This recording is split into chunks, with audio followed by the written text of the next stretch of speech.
saya hanya akan bacakan ringkasan dari dissenting ini. Menimbang bahwa sebelum sampai pada materi pokok atau inti pendapat berbeda atau dissenting opinion, saya akan menguraikan terlebih dahulu berkenaan dengan pemilu yang jujur dan adil sebagai bagian azas atau prinsip fundamental pemilu yang diatur dalam Undang-Undang Dasar 1945 sebagai berikut. Setelah membaca Undang-Undang Dasar 1945 secara komprehensif, dapat dipahami bahwa sistem politik demokrasi yang hendak dibangun adalah demokrasi yang bermartabat dalam kerangka persatuan dan kesatuan bangsa. Untuk itu, Undang-Undang Dasar 1945 menegaskan bahwa pemilu sebagai mekanisme demokrasi harus dijalankan secara jujur dan adil. Hal itu yang menjadi alasan mengapa pasal 22E ayat 1 Undang-Undang Dasar 1945 mengatur azas langsung, umum, bebas, rahasia, jujur, adil, dan berkala setiap 5 tahun sekali sebagai azas pemilu.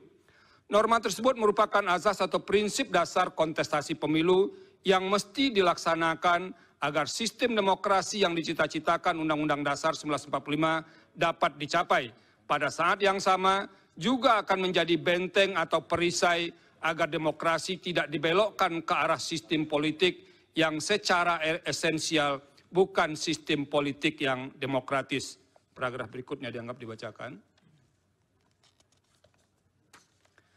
Berbagai prinsip dan kriteria pemilu jujur dan adil, serta kemungkinan adanya malpraktek yang akan terjadi dalam pemilu sebagaimana telah diuraikan di atas, dapat dipahami tidak cukup sekadar diukur dari aspek aturan dan tersedianya mekanisme penyelesaian masalah hukum pemilu, melainkan juga mencakup aspek kesetaraan hak warga negara dan kontestasi yang bebas serta harus berada dalam level yang sama, same level of playing field. Dengan demikian, persaingan yang bebas dan adil antar peserta dimaknai sebagai suatu kontestasi yang harus dimulai dan berada pada titik awal yang satu level atau sama level. Tak hanya itu, dalam kontestasi, persaingan yang adil dan jujur dipahami pula sebagai upaya menempatkan hak pilih warga negara sebagai hak konstitusional atau constitutional rights yang harus dihormati secara setara tanpa adanya sikap dan tindakan curang di dalamnya. Berdasarkan kerangka teori sebagaimana diulas di atas, maka konsep pemilu jujur dan adil yang dikehendaki Undang-Undang Dasar 1945 dapat dibagi menjadi dua, yaitu pemilu jujur dan adil secara prosedural, serta pemilu jujur dan adil secara substansial. Selanjutnya dianggap dibacakan. Melampaui batas keadilan prosedural, azas jujur dan adil dalam pasal 22E ayat 1 Undang-Undang Dasar 1945 tidak hendak berhenti pada batas keadilan prosedur semata. Jujur dan adil dalam norma konstitusi tersebut menghendaki sebuah keadilan substantif. Bila mana hanya sebatas keadilan prosedural, azas pemilu jujur dan adil dalam Undang-Undang Dasar 1945 tersebut tidak akan pernah hadir. Sebab pemilu pada masa Orde Baru pun berjalan memenuhi segala prosedur yang ada, yang dilaksanakan memenuhi standar mekanisme yang ditentukan dalam Undang-Undang Pemilu ketika itu. Namun secara empirik, pemilu Orde Baru tetap dinilai curang, karena secara substansial pelaksanaan pemilunya berjalan dengan tidak fair, baik karena faktor pemihakan pemerintah pada salah satu kontestan pemilu, maupun karena faktor praktek penyelenggaraan pemilu yang tidak memberi ruang kontestasi yang adil bagi semua kontestan pemilu. Oleh karena itu, azas jujur dan adil dalam norma pasal 22E ayat 1 Undang-Undang Dasar 1945 menghendaki sebuah keadilan dan kejujuran pemilu yang lebih material. Jujur dan adil yang dikehendaki bukan hanya sekadar sikap patuh pada aturan, melainkan sikap tidak berlaku curang, tidak berbohong, dan tidak memanipulasi atau memanfaatkan celah hukum atau kelemahan aturan hukum yang ada untuk melakukan tindakan yang secara esensial merupakan praktek curam dalam sebuah kontestasi. Artinya, jujur dan adil dalam pemilu yang diinginkan konstitusi mencapai sesuatu yang bersifat hakiki dari arti kejujuran keadilan itu sendiri. Dalam arti, ukuran kejujuran dan adil bukan sebatas melihat dari sisi formalitas prosedural hukum, melainkan juga mencakup aspek yang berada di atas hukum, yaitu etika in casu etika dalam kontestasi pemilu. Etika dimaksud meliputi aspek bagaimana aturan main pemilu dirumuskan, proses pelaksanaan yang tunduk pada sikap jujur dari semua pihak, dan kehendak untuk menahan diri oleh semua pihak untuk tidak memanfaatkan kelemahan hukum pemilu untuk berlaku curang. Pemilu jujur dan adil sesuai dengan kehendak konstitusi adalah pemilu yang diikuti dengan sikap penuh ketulusan dan tidak berbohong, tidak curang, dan tidak memanipulasi dengan jalan apapun. Pemilu jujur dan adil adalah pemilu yang diikuti dengan sikap apa adanya, di mana antara pemilih dan calon yang dipilih sama sekali tidak terikat oleh sebuah praktek transaksi politik yang tidak didasarkan pada sikap dan tindakan yang mencederai kejujuran dan keadilan pemilu, sehingga bermuara pada rusaknya pemilu yang berintegritas. Menimbang bahwa berkenaan dengan semangat untuk mewujudkan azas jujur dan adil tersebut, sebagaimana telah ditegaskan dalam putusan akuo dan telah dipraktekkan serta menjadi pendirian sejak memutus perselisihan tentang hasil pemilu presiden dan wakil presiden 2004, Mahkamah tidak hanya memutus sebatas angka-angka statistik semata. Apabila Mahkamah dipasung dan dibatasi itu hanya menilai atau memeriksa angka semata, sama saja dengan menurunkan derajat amanah konstitusi dalam menjaga nilai-nilai konstitusi atau constitutional values dan prinsip-prinsip demokrasi, democratic principles. Secara empirik, Mahkamah tidak membatasi diri untuk hanya memeriksa dugaan kesalahan penghitungan atau perbedaan selisih suara semata. Dalam hal ini, untuk mewujudkan roh pasal 24 ayat 1 Undang-Undang Dasar 1945, dalam menyelenggarakan peradilan guna menegakkan hukum dan keadilan, Mahkamah tidak memasung dirinya dengan tafsir sempit, hanya sebatas angka. Jikalau Mahkamah memasung dirinya hanya sebatas angka, upaya mewujudkan pemilu berintegritas tidak ubahnya seperti mencari jarum dalam tumpukan jerami. Oleh karena itu, perdebatan perihal apakah Mahkamah hanya berwenang untuk memeriksa perselisihan angka saja harus diakhiri. Sebagai peradilan konstitusi, Mahkamah akan terus dan harus terus berfokus pada memeriksa berbagai persoalan yang dapat memengaruhi hasil pemilu. Selain itu, saya menyadari konstrain waktu dalam proses pembuktian dalam persidangan perselisihan hasil pemilu presiden dan wakil presiden sangat terbatas dan relatif sangat singkat. Oleh karena itu, sebagai seorang hakim saya memandang bahwa karakteristik pembuktian tersebut harus ditempatkan dalam kerangka untuk memberikan atau menumbuhkan keyakinan hakim dengan menggunakan standar yang tidak mungkin disamakan dengan pembuktian material yang ketat menggunakan prinsip beyond a reasonable doubt. Namun demikian, hakim tidak boleh memutus tanpa adanya dasar bukti sama sekali. Akan tetapi seorang hakim konstitusi dapat memutus sepanjang bukti yang ada dan fakta yang diperoleh dalam persidangan masih relevan serta menambah keyakinan pada diri hakim dalam menjalankan fungsi peradilan konstitusi sebagai amanat pasal 24C ayat 1 Undang-Undang Dasar 1945. Menimbang bahwa sekalipun tidak tunduk pada persoalan angka semata, dalam putusan aku, Mahkamah telah menyatakan permohonan pemohon tidak beralasan menurut hukum untuk seluruhnya. Terhadap pertimbangan hukum Mahkamah dalam menanggapi dalil-dalil pemohon, pada pokoknya saya memiliki posisi hukum serupa pada sebagian isu tersebut, terkecuali untuk beberapa persoalan yang menjadi tumpuan perhatian saya, termasuk sebagian argumentasi dalam permohonan. Ada dua hal yang membuat saya mengambil haluan untuk berbeda pandangan dengan pendapat mayoritas majelis hakim, yaitu dalam satu, persoalan mengenai penyaluran dana bantuan sosial yang dianggap menjadi alat untuk memenangkan salah satu peserta pemilu presiden dan wakil presiden. Dua, perihal keterlibatan aparat negara, pejabat negara atau penyelenggara di sejumlah daerah.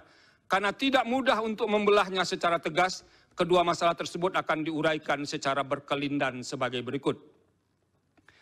Bahwa pemohon mendalilkan persoalan di atas dalam uraian yang tersebar dalam sebagian besar permohonan, tanpa bermaksud menyederhanakan permasalahan tersebut, melainkan mempermudah dalam menjawab dalil permohonan. Saya tidak akan menanggapinya dengan memperinci setiap uraian dalil dalam permohonan. Saya mengambil inisiatif untuk menanggapi dalam dua bahagian besar. Pertama, melihat aspek dalil dan fakta yang dikemukakan secara konkret dan spesifik. kemudian melihatnya secara umum dalam konteks pengelolaan anggaran negara dan pelaksanaan program pemerintah dalam kurun waktu yang berdekatan dengan penyelenggaraan pemilu. Dalam permohonannya, pemohon mengungkapkan fakta dan kejadian tertentu secara spesifik, yaitu dukungan yang diberikan Presiden terhadap pihak terkait, pasangan calon Presiden dan Wakil Presiden nomor urut 2. Dukungan dimaksud sebagaimana dalil pemohon dilakukan dengan cara mengalokasikan anggaran negara tertentu dan diwujudkan melalui pelaksanaan program pemerintah berupa penyaluran dana bantuan sosial. Ditambahkan oleh pemohon, salah satu mekanisme penyaluran dana bantuan sosial dilakukan dan atau dikemas beriringan dengan kunjungan kerja Presiden ke beberapa daerah.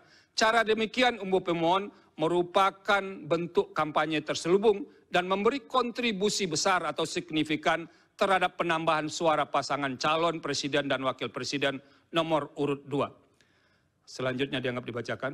Namun demikian, fakta konkret sebagaimana menjadi objek penilaian di atas tidak bisa dilepaskan secara kontekstual atas pengaruh dari unsur-unsur lain yang menimbulkan hubungan sebab akibat. Sebagaimana membaca teks, maka membaca tidak hanya melihat pada huruf mati yang ada di hadapannya, melainkan harus pula mengetahui latar belakang susunan kata dan kalimat untuk dapat memahami makna dari teks dimaksud. Begitu pula halnya dengan membaca sebuah peristiwa. Kejadian itu tidak mungkin berdiri sendiri tanpa ada peristiwa lain yang memengaruhinya.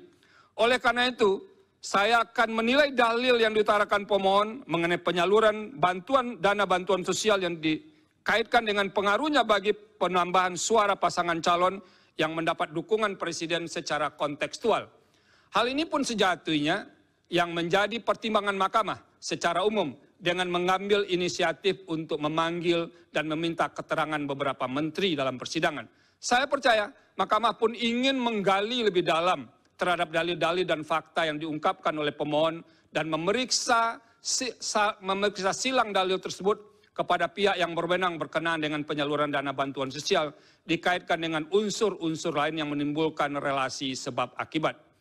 Ada beberapa hal penting yang menjadi pertimbangan saya terkait dengan isu penggunaan bantuan sosial untuk menilainya dalam konteks yang lebih umum, yaitu mengenai hakikat keuangan negara atau anggaran negara dan tugas pemerintahan serta pelaksanaan program pemerintah yang diimplementasikan berhimpitan dengan waktu penyelenggaraan pemilu, inkasu tahap kampanye dan pemungutan suara. Yang menjadi persoalan besar dalam kaitan antara penggunaan uang dalam pemilu adalah berkenaan dengan sumber dana tersebut. Jikalau uang yang digunakan peserta pemilu bersumber dari keuangan publik atau anggaran negara, maka derajat persoalan yang harus dihadapi akan bertambah berkali lipat. Sebab penggunaan keuangan negara yang tidak sesuai dan dapat diartikan sebagai penyalahgunaan kekuasaan. Padahal secara konstitusional, hakikat keuangan negara harus dipergunakan bagi kepentingan umum yang sebesar-besarnya kemakmuran rakyat. Pasal 23 ayat 1 Undang-Undang Dasar 1945. Tanpa boleh ditunggangi untuk kepentingan yang bersifat pribadi maupun segelintir kelompok. Selanjutnya dianggap dibacakan. Dalam konteks penyelenggaraan pemilu presiden dan wakil presiden tahun 2024, program pemerintah tidak sepenuhnya dapat dilekatkan dengan aspek teoritis dalam konsep political budget cycle, sebab tidak terdapat petahana dalam pemilihan presiden dan wakil presiden. Presiden yang saat ini memegang jabatan tidak menjadi peserta pemilu, meskipun sebagai pribadi orang yang sedang memegang jabatan tersebut tetap memiliki hak untuk memberikan dukungan politiknya kepada salah satu pasangan calon peserta pemilihan. Konsekuensinya, ia juga diberi dan memiliki kesempatan untuk melakukan kampanye dalam rangka mempengaruhi pemilih untuk memberikan suaranya kepada pasangan calon yang didukungnya. Akan tetapi, dukungan tersebut semestinya adalah dalam kapasitasnya sebagai pribadi dan bukan sebagai pemegang kekuasaan pemerintah yang masih harus menyelesaikan program-program pemerintahannya. Pada titik inilah, kemudian yang menjadi sulit untuk menilai tindakan seorang presiden sebelum dan selama penyelenggaraan pemilu. Dalam hal ini, orang yang memegang jabatan tertinggi di jajaran pemerintahan tersebut dapat saja berdalih bahwa percepatan program yang dilakukannya adalah dalam rangka menyelesaikan program pemerintahan yang akan habis masa jabatannya. Namun program dimaksud pun dapat digunakan sebagai kamuflase dan dimanfaatkan sekaligus sebagai piranti dalam memberikan dukungan atas pasangan calon peserta pemilihan presiden dan wakil presiden. Dalam upaya menilai dan memutus persoalan ini, dengan memeriksa secara saksama bukti-bukti yang disampaikan oleh para pihak dalam persidangan, ditambah dengan keterangan yang disampaikan oleh para menteri, fakta persidangan menunjukkan bahwa aturan prosedural pengelolaan anggaran negara telah dilalui secara patut dan layak sehingga dalam proses dan tata kelola tidak mengindikasikan ada kesalahan administrasi. Namun demikian, tugas utama seorang hakim adalah memutus perkara yang diajukan kepadanya, ke hadapannya secara adil. Selain itu, hakim harus menemukan kebenaran sesuai dengan fakta dan didukung oleh bukti yang meyakinkan. Dalam menjalankan kewenangan untuk memutus perselisihan hasil pemilu presiden dan wakil presiden, pemeriksaan persidangan yang dilakukan mahkamah didominasi oleh karakteristik untuk melakukan penilaian terhadap fakta atau judek faksi. Terlebih apabila dalam dalil-dalil yang diajukan pemohon mengemukakan argumentasi atas terjadinya pelanggaran pada aturan pemilu, fakta tersebut pun sedapat mungkin diukur berdasarkan norma dalam aturan hukum pemilu. Saya meyakini bahwa tidak ada hukum, saya meyakini bahwa tidak ada aturan hukum yang sempurna, terlebih sempurna, kecuali hukum yang dibuat oleh Yang Maha Kuasa. Aturan hukum yang disebut amat lengkap dan mengatur secara rinci setiap tindakan manusia hanyalah klaim dari pembentuknya semata. Senantiasa akan ada dan ditemukan celah aturan hukum dan kemudian dapat dimanfaatkan untuk memenuhi kepentingan pribadi dan terlindung dari ancaman pelanggaran norma hukum. Begitu pula halnya dengan hukum pemilu. Ada celah hukum dalam hal aturan mengenai penggunaan anggaran negara melalui pengejawantahan program pemerintah pada masa yang berdekatan atau berhimpitan dengan penyelenggaraan pemilu. Di samping itu, pada kasus pemilu presiden dan wakil presiden tahun 2024 pun terdapat kekhususan dalam hal posisi presiden yang bukan berstatus sebagai petahana, bukan menjadi pihak yang terlibat sebagai peserta pemilu, melainkan sebagai pihak yang dinilai memberikan dukungan terhadap salah satu pasangan calon. Hal ini memicu pandangan kritis yang disampaikan oleh sebagian kelompok masyarakat. Dampak yang dikhawatirkan adalah peserta pemilu tidak bermain pada lapangan kontestasi yang sama. Terlebih fakta hukum yang ada di sekitar atau pada tahap kampanye berlangsung, kunjungan presiden ke daerah menunjukkan peningkatan intensitas dibandingkan biasanya. Faktor yang mendukung hal tersebut antara lain adalah keadaan adanya celah aturan hukum dalam undang-undang pemilu yang berpeluang dimanfaatkan. Perumpamaan kondisi demikian ibarat banyak orang melihat asap mengepul membubung tinggi, tapi tiada satu pun yang dapat menemukan titik api yang menjadi sumber asap itu.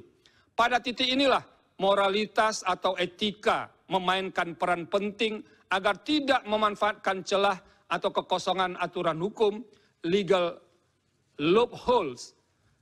Bagaimanapun dampak dari dukungan tersebut kepada salah satu peserta pemilu menyebabkan ketidaksetaraan peserta dalam kontestasi perebutan suara rakyat. Padahal salah satu bentuk nyata perwujudan azas adil dalam pemilu adalah adanya upaya para peserta pemilu berada pada posisi yang setara.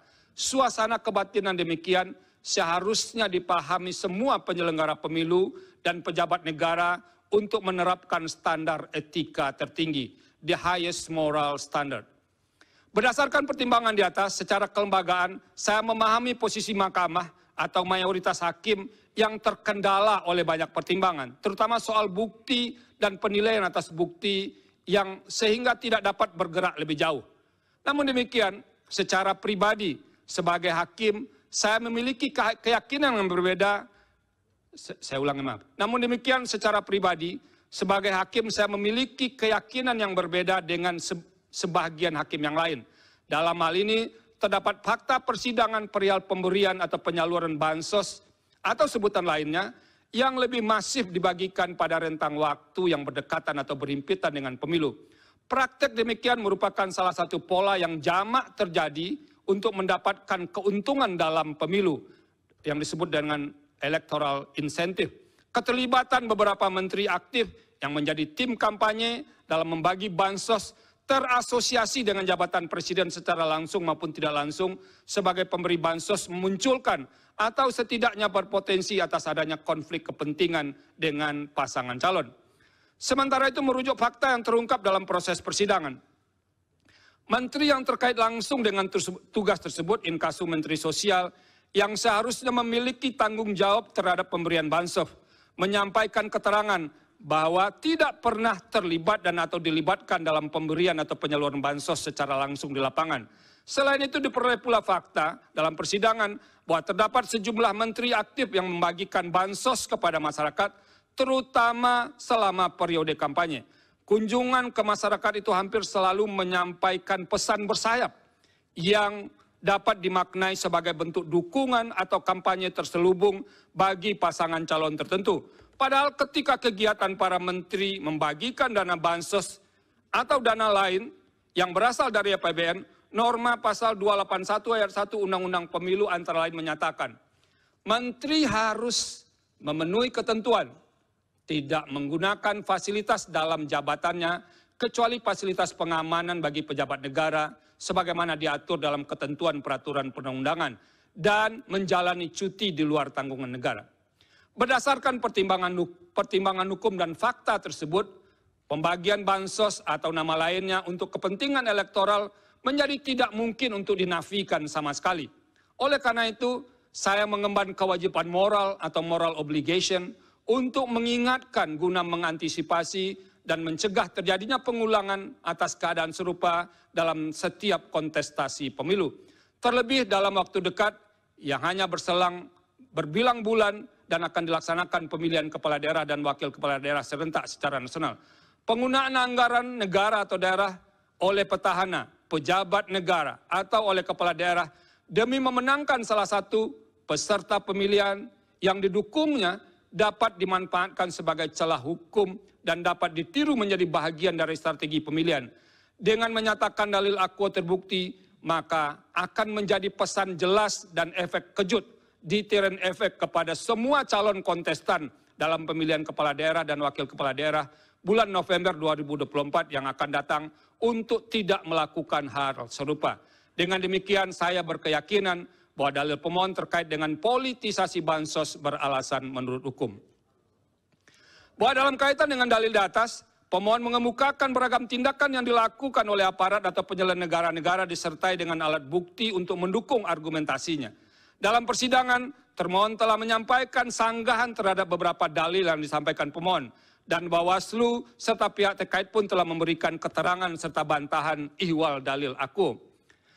Salah satu posisi atau jabatan pemerintah yang kerap muncul dalam fakta persidangan adalah persoalan netralitas penjabat atau PJ kepala daerah dalam proses pemilu. Sebagaimana kita pahami, PJ kepala daerah yang terdapat di sekitar PJ kepala daerah yang terdapat di sekitar tahapan pemilu 2024, ini maaf tolong diperbaiki 2024, termasuk pemilu presiden dan wakil presiden merupakan konsekuensi masa transisi menuju penyelenggaraan pemilihan kepala daerah dan wakil kepala daerah serentak pada bulan November 2024. Sebagai PJ kepala daerah, mereka bukan berasal dari hasil pemilu, tapi ditunjuk oleh pejabat yang berwenang, inkasu Menteri Dalam Negeri atau Presiden. Secara normatif, eksistensi PJ kepala daerah didasarkan pada norma 201 ayat 9, ayat 10, dan ayat 11 Undang-Undang 10 2016. Artinya, pengisian PJ kepala daerah telah direncanakan dan diatur jauh sebelum penyelenggaraan pemilu 2024. Selain berkenaan dengan PJ kepala daerah, kepala desa termasuk salah satu aparatur negara yang kerap didalilkan pemohon, khususnya terkait dengan netralitas aparatur penyelenggara. Ikhwal hal tersebut didasarkan pada fakta di persidangan, terdapat banyak laporan kepada pengawas pemilu terkait dengan netralitas PJ kepala daerah, karena dinilai memihak kepada salah satu pasangan calon. Selain itu, pengerahan kepala desa pun menjadi fakta yang dilaporkan dan juga muncul di persidangan. Setelah membaca keterangan Bawaslu dan fakta yang terungkap di persidangan, serta mencermati alat bukti para pihak secara saksama, saya menemukan bahwa terdapat masalah netralitas PJ kepala daerah dan pengerahan kepala desa yang terjadi, antara lain di Sumatera Utara, Jakarta, Banten, Jawa Tengah, Kalimantan Barat, dan Sulawesi Selatan. Adapun bentuk ketidaknetralan PJ kepala daerah diantaranya berupa penggerakan ASN, pengalokasian sebagian dana desa sebagai dana kampanye, ajakan terbuka untuk memilih pasangan calon yang memiliki komitmen untuk melanjutkan IKN, pembagian bantuan sosial atau bantuan lainnya kepada para pemilih dengan menggunakan kantong yang identik dengan identitas pasangan calon tertentu, penyelenggaraan kegiatan massal dengan menggunakan baju dan kostum yang menonjolkan keberpihakan kepada pasangan calon tertentu, pemasangan alat peraga kampanye di kantor-kantor pemerintah daerah, serta ajakan untuk memilih pasangan calon di media sosial dan gedung milik pemerintah. Selain soal netralitas PJ kepala daerah, terungkap juga sebagai fakta di persidangan adanya pengerahan atau mobilisasi kepala desa antara lain seperti di Jakarta dan di Jawa Tengah. Berbagai bentuk ketidaknetralan tersebut telah dilaporkan kepada Bawaslu dan sebagiannya terbukti. Terhadap laporan yang terbukti tersebut, Bawaslu telah merekomendasikan kepada instansi terkait seperti Komisi Aparatur Sipil Negara untuk menindaklanjuti karena terbukti melanggar peraturan perundang-undangan lainnya. Berkaitan dengan ketidaknetralan tersebut, KASN pernah merilis hasil survei pada Desember 2023 yang menunjukkan bahwa sebagian PJ kepala daerah dinilai belum optimal dalam pengawalan netralitas ASN. Salah satu penyebab utamanya adalah intervensi politik sehingga membuat ASN melanggar netralitas. Sementara itu sebagian laporan yang disampaikan kepada Bawaslu dinilai tidak terbukti karena tidak memenuhi syarat formil atau material. Namun Bawaslu tidak memberitahu kekurang lengkapan syarat dimaksud. Hal demikian sebenarnya dapat dipandang sebagai cara Bawaslu menghindar untuk memeriksa substansi laporan yang berkenaan dengan pelanggaran pemilu. Meskipun demikian, saya berkeyakinan bahwa telah terjadi ketidaknetralan sebagian PJ kepala daerah, termasuk perangkat daerah yang menyebabkan pemilu tidak berlangsung secara jujur dan adil. Semua ini bermuara pada tidak terselenggaranya pemilu yang berintegritas. Dengan demikian, dalil pemohon aku beralasan menurut hukum. Menimbang bahwa berdasarkan seluruh pertimbangan hukum di atas, dalil pemohon sepanjang berkenaan dengan politisasi bansos dan mobilisasi aparat atau aparatur negara, penyelenggara negara adalah beralasan menurut hukum. Oleh karena itu, demi menjaga integritas penyelenggaraan pemilu yang jujur dan adil, maka seharusnya Mahkamah memerintahkan untuk melakukan pemungutan suara ulang di beberapa daerah sebagaimana yang disebut dalam pertimbangan hukum di atas. Terima kasih.